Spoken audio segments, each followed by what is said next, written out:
இங்க வந்திருக்கிற எனக்கு பிடித்த பேசவா வேணாமா? கிளம்பில எல்லாருமே கிளம்பிடலாம், டைம் ஆகுது.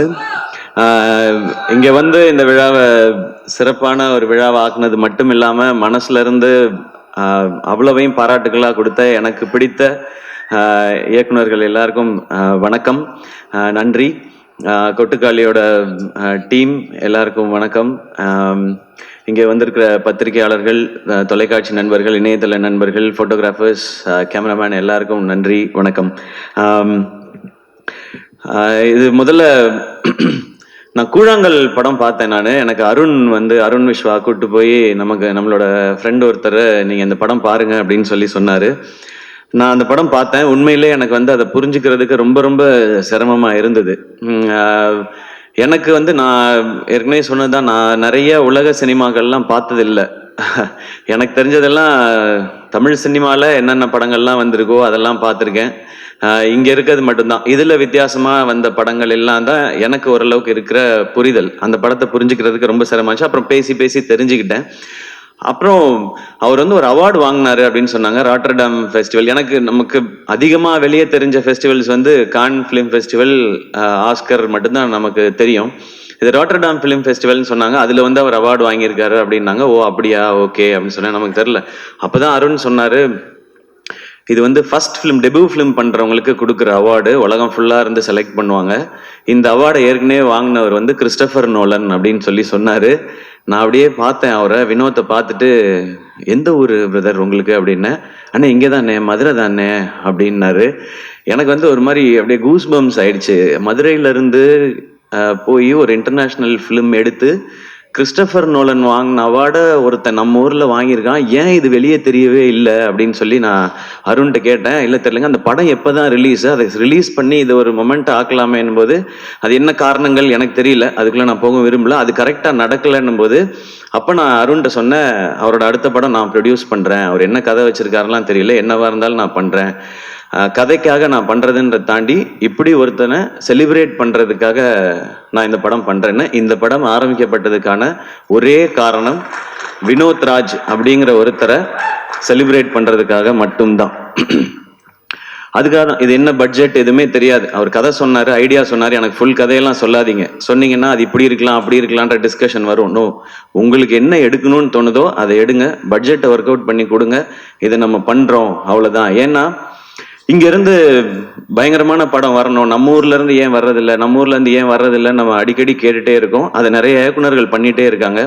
அதையும் தாண்டி ஒரு ஸ்டெப் வைக்கணும்னா இந்த மாதிரி ஒரு விஷனோட வரும்பொழுது அவங்கள எந்த கேள்வியும் கேட்காம அந்த விஷனோடய அவங்கள விட்டுறது தான் சரியாக இருக்கும்னு எனக்கு தோணுச்சு.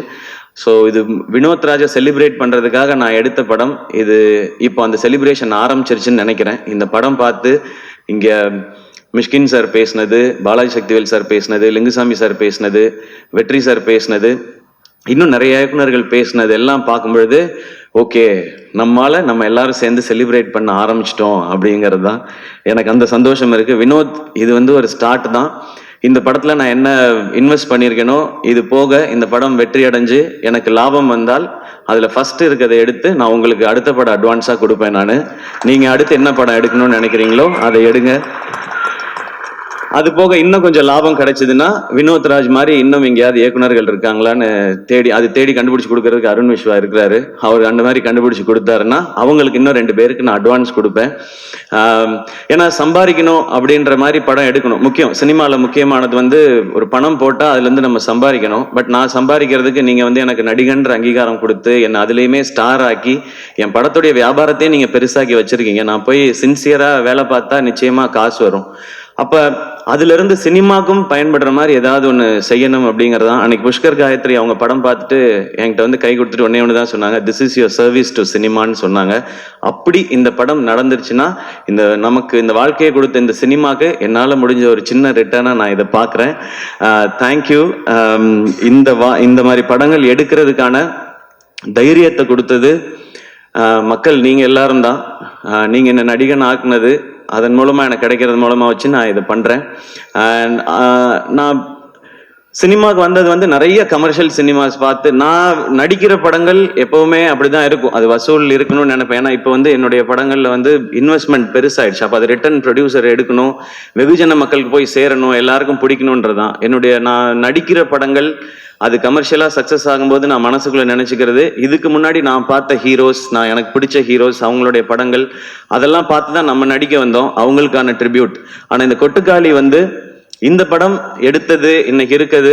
நான் முக்கியமா காலேஜ் டைம்ல தான் நான் அதிகமான சினிமா பார்த்தேன். ஸ்கூல் டைம்ல அப்போ வீட்டில் அவ்வளோ பெர்மிஷன் கிடைக்காது, அவங்க கூட்டிட்டு போற சினிமா மட்டும்தான். காலேஜ் டைம்ல நான் பார்த்த காலகட்டத்தில் தான் நான் வந்து பார்த்தது வந்து Balaji Sakthivel sir, Lingusamy sir, Gautham Menon sir, AR Murugadoss sir, Hari sir, Dharani sir, இவங்க படங்கள் எல்லாம் தான் நான் பார்த்தேன். ஸோ நான் இந்த மாதிரி படங்கள் எடுத்து இது வந்து சக்சஸ் ஆகிறது, இது வரைக்கும் தமிழ் சினிமாவை ஒவ்வொரு முறையும் அடுத்தடுத்த கட்டத்துக்கு கொண்டு போன இயக்குநர்களுக்கு ஒரு ரசிகனா நான் கொடுக்குற ஒரு மரியாதையும் ட்ரிபியூட்டும் தான். பாரதி ராஜா சார், பாலச்சந்தர் சார்ல ஆரம்பிச்சு இன்னைக்கு எல்லா வகையிலையுமே நம்ம சினிமாவே நெக்ஸ்ட் லெவலுக்கு கொண்டு போயிட்டு இருக்கிற வெற்றி சாரா இருக்கட்டும், எல்லாருக்குமே நான் ஒரு சினிமா ரசிகனா இருந்து சினிமாவுக்குள்ள வந்ததுக்கு என்னுடைய ஒரு ட்ரிபியூட்டா நான் இந்த கொட்டுக்காளி படத்தை நான் பார்க்குறேன். தேங்க்யூ. நீங்க எல்லாரும் இன்ஸ்பயர் பண்ணியிருக்கீங்க அடுத்தடுத்த ஜென்ரேஷன்ஸை. ஸோ நாங்கள் அடுத்த ஜென்ரேஷன் எல்லாரும் சேர்ந்து இதை முயற்சி பண்ணியிருக்கிறோம். வினோத் எனக்கு ரொம்ப பிடிச்சது வந்து இந்த படத்துல வந்து மியூசிக் டைரக்டர் கிடையாதுன்னு சொன்னாரு. எனக்கு ஒரு செகண்ட் எப்படி அது அப்படின்னு யோசிச்சேன் நான். இல்லை, அவர் என்ன சொன்னார்னா, மியூசிக் எதுவுமே இல்லாம இதுதான் இந்த கதை, இந்த கேரக்டர்ஸ் இதுதான் பயணிக்குதுன்னு எனக்கு சொல்லணும். ஆடியன்ஸ் அவங்களோட டிராவல் பண்ணி அவங்க என்ன உணர்றாங்களோ அதை, கேரக்டர்ஸ் என்ன உணர்றாங்களோ அதை ஆடியன்ஸ் உணரணுன்றதான் என்னுடைய முயற்சினை, அதை தான் பண்ண போறேன்னு சொன்னாரு. ஸோ இந்த படம் அப்படிதான் இருக்கும். அந்த ஒரு மைண்ட் செட்டோட மட்டும் வாங்க, இது நிச்சயமா ஒரு புது அனுபவத்தை உங்களுக்கு கொடுக்கும் அப்படின்ற நம்பிக்கை எங்களுக்கு இருக்கு. இந்த மாதிரி படம் இனி ஃபியூச்சர்ல நிறைய வரும்ன்ற நம்பிக்கையும் இருக்கு. இன்னைக்கு தமிழ் சினிமா, நம்மளுடைய மீடியாவும் சரி, ரசிகர்களும் சரி, புது அட்டெம்ப்ட் இல்லை ரொம்ப சின்சியராகவோ இல்லை ரொம்ப ஜெனுவினாவோ ஏதோ ஒன்று இருந்தால் அதை நீங்கள் எப்போவுமே சப்போர்ட் பண்ணியிருக்கீங்க. இந்த படம் தேட்டரில் ஓடி உங்களுக்குலாம் பிடிச்சி என்ன வசூல் பண்ணாலும் சந்தோஷம்தான். ஏன் அப்படின்னா இந்த படம் பார்க்கறதுக்கு எத்தனை பேர் தேட்டருக்குள்ளே வராங்களோ அவங்களுக்கு ஒரு புது அனுபவத்தை இந்த டீம் வந்து நாங்கள் கொடுக்கணும்னு நினைக்கிறோம். இனி இந்த மாதிரியான படங்கள் பார்க்குறவங்களுக்கு இது ஒரு ஃபர்ஸ்ட் ஸ்டெப்பாக இருக்கும் அப்படிங்கிறது எங்களுடைய நம்பிக்கை. நான் பெரிய சினிமாவே மாற்ற போகிற ஆட்கள்லாம் கிடையாது. ஆனால் சினிமாவே மாற்ற போகிறதுக்கான அந்த ஆள் வந்து வினோத்ராஜ்னு நான் நம்புகிறேன். அவரால் அது முடியும்னு நம்புகிறேன். அதுக்கு நாங்கள்லாம் எப்படி சும்மா சப்போர்ட்டாக இருப்போம். அண்ட் அனபென், உங்களோட ஹெலன் பார்த்துருக்கேன், கப்பல்லா இதெல்லாம் பார்த்துருக்கோம். உங்களோட பெர்ஃபார்மன்ஸ் எப்படின்றது தெரியும். இதில் அதை தாண்டி வேற ஒரு பெர்ஃபார்மன்ஸ் நீங்கள் கொடுக்க வேண்டி இருந்தது. அதை ரொம்ப எக்ஸ்ட்ராடினரியாக கொடுத்துருக்காங்க. அவங்க பேர் சொல்லும்போது எனக்கு எக்ஸைட்டிங்காக இருந்தது. இந்த மாதிரி கதைக்கு இவங்கள மாதிரி ஒருத்தர் தான் கரெக்டுன்னு. Thank you for your support and amazing performance. இந்த படத்தில் நடித்த எல்லாருமே அவ்வளோ சூப்பராக பண்ணியிருந்தாங்க. நான் எல்லாரையும் அந்த ப்ரிவ்யூ ஷோவில் பார்க்கும்போது அவங்க எல்லாத்தையும் தனித்தனியாக பேசினேன். அவங்கள பார்க்கும்போது நமக்கு ஏற்கனவே ரொம்ப பழக்கப்பட்டவங்களா தெரிஞ்சாங்க. உங்களோட ஏற்கனவே நான் பழகியிருக்கேனே அப்படின்ற மாதிரி இந்த படம் பார்க்கும்போது. அண்ட் சினிமாட்டோகிராஃபர் பிரதர், இது ரொம்ப டஃப் டு ஷூட். ஏன்னா அவங்க எப்படி பண்ணாங்கன்னா, ஒரு மாதம் ஃபுல்லாக ரிஹர்சல் பண்ணாங்க, அதுக்கப்புறம் தான் படம் ஷூட்டிங் பண்ணாங்க. ஸோ எங்கே ஷூட்டிங் நடக்குதோ அங்கேயே ரிஹர்சலும் பண்ணி அப்படி தான் ஷூட் பண்ணாங்க. அண்ட் சிங் சவுண்டு அங்கேயே பேசி, இது நாங்கள் சில இதெல்லாம் நிறையா, நானும் சூரியனுமே நிறையா பண்ணியிருக்கோம், டப்பிங்கில் கரெக்ட் பண்ணுறது அப்படின்னு சொல்லி, இங்கே விட்டோம்ப்பா டப்பிங்கில் பார்த்துக்கலாம்ப்பா அப்படின்னு. இப்போ நிறையா அப்படி தான் போகுது. பட் அப்படி பண்ண முடியாது இந்த படம். ஸோ ரொம்ப மெட்டிகுலஸாக வேலை பார்க்கணும். ஒரு ஃபஸ்ட்டு ஷாட் ஒன்று இருக்குது படத்தோட ஆரம்பத்தில், அதை எடுத்தது எப்படின்றத நம்ம ஃபஸ்ட்டு தோணல. அதுக்கப்புறம் நான் கேட்டேன், ஏன்னா ஒரு பெரிய இடத்த கிராஸ் பண்ணி நடந்து போகணும். அப்போ அவங்க சொல்லுவாங்க, ஒரு வீட்டில் யாராவது பாட்டு போட்டு விட்டுருவாங்க, இல்லை யாராவது கதவை திறந்து வந்து வெளியே நின்று பழு விளக்கிட்டு இருப்பாங்க அப்படின்னு. சார் உள்ளே போங்க சார், உள்ளே போங்க சார், அந்த டைமுக்குள்ளே ஷூட் பண்ணுன்னு சொல்லி ஒரு வில்லேஜையே ஒட்டுமொத்தமாக கண்ட்ரோல் எடுத்து வினோத் வந்து அந்த மாதிரி ஷூட் பண்ணியிருக்காங்க. ஸோ சவுண்ட் டிசைனர்ஸ் எல்லாருக்கும், அழகி குத்தன், ராகவ் பிரதர், சுரேன், அவங்க தான் இந்த மியூசிக் டைரக்டர் இல்லை அப்படின்றத தாண்டி, ஆனால் இந்த படத்துக்கு தேவையான மொத்தத்தையும் அந்த லைஃப்பை வந்து கிரியேட் பண்ண வேண்டியது அவங்க கையில் தான் இருந்துச்சு. அவங்களுக்கும் என்னுடைய தேங்க்ஸ் அண்ட் வாழ்த்துக்கள். அண்ட் கணேஷ் சிவா எடிட்டர், அவர் என் ஃப்ரெண்ட் நவநீதனோட தம்பி அவர். ஸோ இன்னும் கொஞ்சம் பர்சனல் தான் அவரோட ஒர்க் சூப்பராக. ட்ரெய்லர் ரொம்ப ரொம்ப நல்லா இருந்தது. அகைன் மியூசிக்கே இல்லாமல், நிறையா டைலாக்ஸும் இல்லாமல் ஒரு ட்ரெய்லரை கட் பண்ணணும் அப்படின்னும் போது அதுவும் இன்னும் சேலஞ்ச். படம் பண்ணுறதை விட சேலஞ்ச். படத்தையாவது செட் பண்ணலாம், மூட இப்படி ஆரம்பிக்கும். ட்ரெய்லர் அப்படி பண்ண முடியாது, டைம் எடுத்துக்க முடியாது. அதுக்குள்ளே ஒரு ஃபேண்டாஸ்டிக் ட்ரெய்லர் கொடுத்துருக்காங்க. அண்ட் அசிஸ்டன்ட் டைரக்டர்ஸ் எல்லாருக்கும் என்னுடைய வாழ்த்துக்கள்.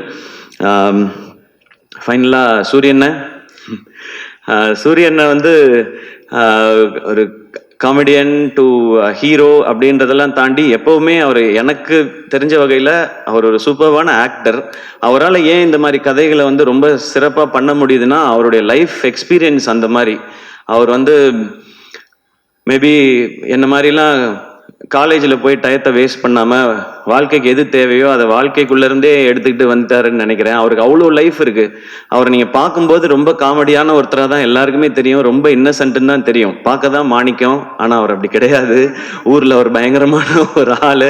அவருடைய கதைகள் கேட்டால் அதுக்குள்ளே எல்லாமே இருக்குது. அவர் வாழ்ந்த வாழ்க்கைக்குள்ளே அவ்வளோ இருக்குது. அது மனசுக்குள்ளேருந்து அவர் வெளிப்படுத்தும் போது இந்த மாதிரியான பெர்ஃபார்மன்ஸ் வருதுன்னு நான் நம்புகிறேன்.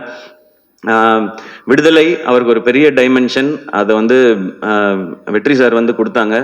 அப்போ அந்த விடுதலை நடந்துட்டு இருக்கும்போதே இந்த கொட்டுக்காளி அந்த படம் பண்ணாங்க. நான் கொட்டுக்காளி ரஷஸ் பார்த்துட்டு சொன்னேன், அண்ணா விடுதலை படத்தில் வெற்றி சார் வந்து உங்களை பயங்கரமாக ஒர்க் வாங்கியிருப்பாங்கன்னு. அவங்க வந்து யாருனாலுமே பயங்கரமாக நடிக்க வச்சிருவாங்க. பட் எனக்கு என்னமோ தோணுது கொட்டுக்காளி படம் அதை விட 1 மார்க் எக்ஸ்ட்ரா வாங்கிடும்னு நினைக்கிறேண்ணே உங்களோட ஆக்டரா அப்படின்னு சொல்லி. எனக்கு அதுதான் ஃபர்ஸ்ட் ரஷஸ். அப்போ நான் விடுதலை பார்க்கல. நான் விடுதலை பார்க்காமலே எனக்கு தோணுனது தான். ஏன் அப்படின்னா மேபி அது இன்னும் நெருக்கமாக அவரை நமக்கு காட்டினதுனால. அண்ட் இதில் ஒரு சின்ன ஒரு ஷேடு இருக்குது. அது இது வரைக்கும் நம்ம சூரியன்கிட்ட பார்க்காத ஷேடு. அதனால எனக்கு அது தோணிகிட்டே இருந்துச்சு. அண்ட் கருடன் அது வந்து கருடன் இந்த பிளான்ல இருக்குன்னு எனக்கு தெரியாது. வந்து ஒரு பெரிய கமர்ஷியல் சக்ஸஸ் கொடுத்த இந்த வருஷம் சக்ஸஸ்ஃபுல்லாக ஓடின படங்களில் முக்கியமான இடத்துல கருடன் இருக்கு. ஒரு 3-4 ஃபிலிம்ஸ் தான் இருக்குன்னு நினைக்கிறேன், ஒரு ப்ராப்பர் பிளாக் பஸ்டர் ஃபிலிம்னு. அதில் கருடன் இருக்கு. ஸோ கமர்ஷியல் சக்ஸஸும் கொடுத்துட்டாரு. நான் கம்பேர் பண்ணுறேன்னு நினைக்க வேணாம். எனக்கு வந்து நான் காலேஜ் படிக்கும்போது ஞாபகம் இருக்கு, விக்ரம் சாருக்கு வந்து சாமி தூள் சாமி பிதாமகன் ஒரே வருஷத்துல வந்துச்சு சார். விக்ரம் சார் நான் கம்பேர் பண்ணி சொல்ல சார், அந்த இயர் உங்களுக்கு எப்படி ஸ்பெஷலா இருந்ததோ அந்த மாதிரி ஒரு ஸ்பெஷல் இயர் சூரியனனுக்கு இந்த வருஷம். விடுதலை, கருடன் அண்ட் இந்த கொட்டுக்காளி.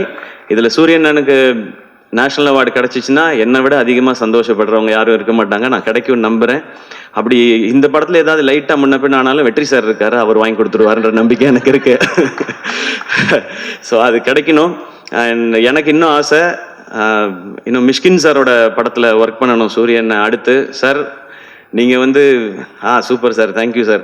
அதே மாதிரி பாலா சக்திவேல் சாரோட படத்தில் ஒர்க் பண்ணணும். ஏன்னா அவர் உண்மையிலேயே ரொம்ப ரொம்ப திறமையான நடிகர். எனக்கே அதெல்லாம் நான் ஏன் ஒர்க் பண்ணணும்னு கேட்கலன்னா, அவங்களாம் நிறைய பயங்கரமாக நடிக்க சொல்லுவாங்க, நமக்கு அவ்வளோ வராது. நமக்கு ஓரளவுக்கு அப்படியே பண்ணிட்டு மொத்தமாக ஒரு பேக்கேஜ் தான் நம்ம. ஆனால் சூரியன்னா என்னை விட இன்னும் நல்லா நடிக்கக்கூடியவர். ஸோ எல்லா இந்த மாதிரி ஒரு எக்ஸ்ட்ராடினரியான டைரக்டர்ஸோட ஒரு ஒர்க் பண்ணணும், இன்னும் நிறைய விருதுகள் வாங்கணும், இன்னும் நிறைய மக்கள்கிட்ட போய் இன்னும் பெரிய பெரிய ஹீரோவாக ரீச் ஆகிட்டே இருக்கணும். அவர் எனக்கு காமெடியன் ஹீரோ அப்படிலாம் நான் பார்த்ததே கிடையாது. என்றைக்குமே அண்ணன், என் அண்ணன் ஜெயிச்சா நான் ஜெயிச்ச மாதிரி, அவ்வளோதான். அண்ட் மீண்டும் ஒரு முறை பாலா சக்திவேல் சார் உங்களுக்கு ஒரு ஸ்பெஷல் தேங்க்ஸ். என்ன முருகதாஸ் சார் அன்னைக்கு சொன்னார், சார் நீங்கள் படம் பார்த்துட்டு போய் டியர் சார்ஸ்ன்னு போட்டு டைரக்டர்ஸ் குரூப்பில் இந்த படத்தை கண்டிப்பாக பாருங்கன்னு சொல்லி அவங்க வந்து மெசேஜ் போட்டாங்க. அண்ட் லிங்குசாமி சார் படம் பார்த்துட்டு ஒரு பைட் கொடுத்துட்டு அடுத்த நாள் காலையில் எழுந்திரிச்சு ஒரு 5 minutes வீடியோ கொடுத்துட்டு இங்கே வந்து படத்தை பற்றி பேசுகிறாங்க. Thank you sir. அண்ட் மணி சாருக்கு வந்து இவங்க வாய்ஸ் நோட் போட்டிருக்காங்க. மணிரத்னம் சாருக்கு, சாரி நான் மணி சார்ன்னு சொல்லிட்டேன்னு தப்பாக நினச்சிக்காதீங்க. மணிரத்னம் சாருக்கு வந்து வாய்ஸ் நோட் போட்டிருக்காங்க, நான் ஒரு படம் பார்த்தேன் சார்ன்னு சொல்லி, சாரும் நான் பார்க்குறேன்னு சொல்லி. ஸோ இவ்வளோ ஓன் பண்ணி பண்ணுறாங்க. வெற்றி சாரும் அந்த மாதிரி எங்கே பார்த்தாலுமே வினோத் முக்கியமான டைரக்டர், கொட்டுக்காளி படம் வரப்போகுதுன்னு சொல்கிறாங்க. அண்ட் மிஷ்கின் சார் எனக்கு தெரிஞ்சு நாங்கள் யாரும் எந்த கண்டென்ட்டும் இந்த படத்தை ப்ரமோட் பண்ணுறதுக்கு இதுக்கப்புறம் கொடுக்க வேண்டிய அவசியமே இல்லைன்னு நினைக்கிறேன். 10 எபிசோடு யூடியூப்பில் போடலாம், முடிஞ்சால் நெட்ஃப்ளிக்ஸ்லேயோ அமேசான்லேயோ ஒரு சீசனாகவே ரிலீஸ் பண்ணலாம். மிஷ்கின் சாரும் கொட்டுக்காளி ஆடியோ லான்ச்சுன்ற பேரில் எனக்கு தெரிஞ்சு அது கொட்டுக்காளியை விட அதிக OTT ரைட்ஸ் போகிறதுக்கு வாய்ப்பு நிறையா இருக்குது. அவ்வளோ கண்டென்ட். ஏன் அவங்களுக்கு இதில் எதுவுமே பெனிஃபிட் இல்லையே, ஆனால் அதுதான் அவங்க சினிமா மேலே வச்சுருக்க காதல். இதுக்கு எவ்வளோ நன்றி சொன்னாலும் பத்தாது. எனக்கு ரொம்ப சந்தோஷம் இந்த சினிமாவில் இயக்குனர்கள் ஆவது இவ்வளோ ஒற்றுமையாக இருக்காங்களேன்னு நினைக்கும் போது எனக்கு ரொம்ப சந்தோஷமாக இருக்குது. அது இருக்கட்டும். ஏன்னா இயக்குனர்கள் நீங்கள் ஒற்றுமையாக இருந்து வித்தியாசமான படைப்புகளை கொடுத்தா தான் நாங்கள் ஹீரோஸோ ஸ்டார்ஸோ எல்லாமே. உங்கள்கிட்ட இருந்து கிடைக்க சந்தோஷம். And Ravikumar brother, thank you. இதை நீங்கள் வந்து இன்னும் மக்கள்கிட்ட கொண்டு போய் சேர்க்குற விதமாக ஒலிம்பிக்கோட கம்பேர் பண்ணி சொன்னீங்க, தேங்க்யூ உங்களுக்கு. அண்ட் பத்திரிகையாளர்கள், நிச்சயமாக உங்களுக்கு இந்த படம் பிடிக்கும்ன்ற நம்பிக்கை இருக்குது.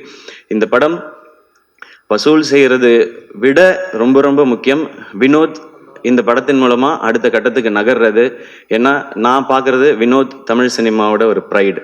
எங்க தமிழ் சினிமால இருந்து எங்க கிட்ட ஒரு இயக்குனர் இருக்கான், அவன் வினோத் ராஜ், கொட்டுக்காளியோட வரான் அப்படின்றதான். ஆடியன்ஸ் படத்தை பாருங்க.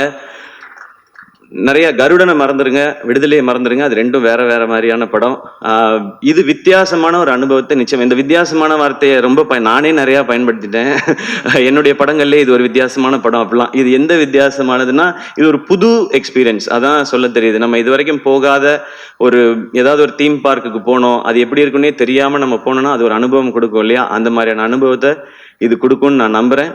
இதுக்குள்ள எல்லாமே பேசியிருக்காரு வினோத், எல்லா வகையான அரசியலும் பேசியிருக்காரு. ஆனால் எதையும் கருத்தா திணிக்காம கதையோட்டத்தில் கேரக்டர்ஸோட இயல்புலையே சொல்லியிருக்காரு. இந்த படத்தை நீங்கள் சப்போர்ட் பண்ணீங்கன்னா நிச்சயம் கொட்டுக்காளி மாதிரி இன்னும் எஸ்கே ப்ரொடக்ஷன்ஸ்லேருந்து நிறைய படைப்புகள் வரும். நிறைய இயக்குனரை உங்களுக்கு அடையாளப்படுத்த, நான் யாரையும் கண்டுபிடிச்சி உங்களுக்கு நான் தான் வாழ்க்கை கொடுத்தேன், இவங்களை நான் தான் ரெடி பண்ணேன், அந்த மாதிரிலாம் நான் சொல்ல மாட்டேன்.